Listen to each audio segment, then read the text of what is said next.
comme l'esclavage, comme le colonialisme, comme le féodalisme, comme la discrimination contre les femmes, etc., le capitalisme doit être éliminé, détruit.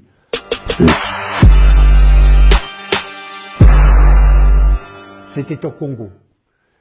Un des minéraux les plus précieux du monde, le plus demandé dans le monde, c'est le coltan.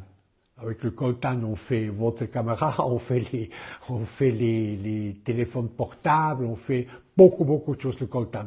Or, le coltan se trouve dans des bières très friables.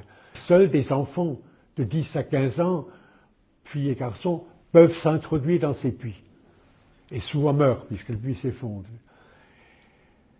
Et j'ai visité plusieurs de ces enclaves minières qui appartiennent à des grandes sociétés internationales, Glencore, Rio Tinto, des sociétés multinationales. Et j'ai vu ce travail esclave des enfants qui mettent à jour d'immenses richesses pour un salaire totalement ridicule. Et ces sociétés transcontinentales minières qui exploitent le travail des enfants au Congo ont un pouvoir plus fort que le pouvoir, par exemple, des États-Unis. Je prends un exemple. Le président Obama a fait une loi et a dit désormais ne pourront plus être vendus sur le marché américain des minerais qui sont exploités dans des conditions inhumaines.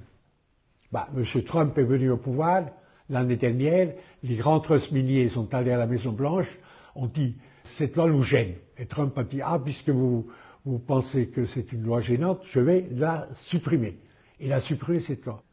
L'opinion publique, dans les démocraties, je ne parle pas du Honduras ni de Pékin, mais dans nos démocraties européennes et la France notamment, si elle se levait, elle pourrait briser ces mécanismes meurtriers. Demain matin, si la spéculation boursière sur les aliments de base était interdite dans tous les pays industriels, eh bien, en quelques mois, des millions et des millions d'êtres humains seraient sauvés de la faim, vivraient parce que la spéculation boursière, évidemment, fait augmenter tout le temps les prix du riz, des céréales et du maïs. Autrement dit, quintessence de mon livre, le capitalisme doit être éliminé, détruit. Comme l'esclavage, comme le colonialisme, comme le féodalisme, comme la discrimination contre les femmes, etc., le capitalisme est un système économique et social qui ne peut pas être réformé, ne peut pas être humanisé.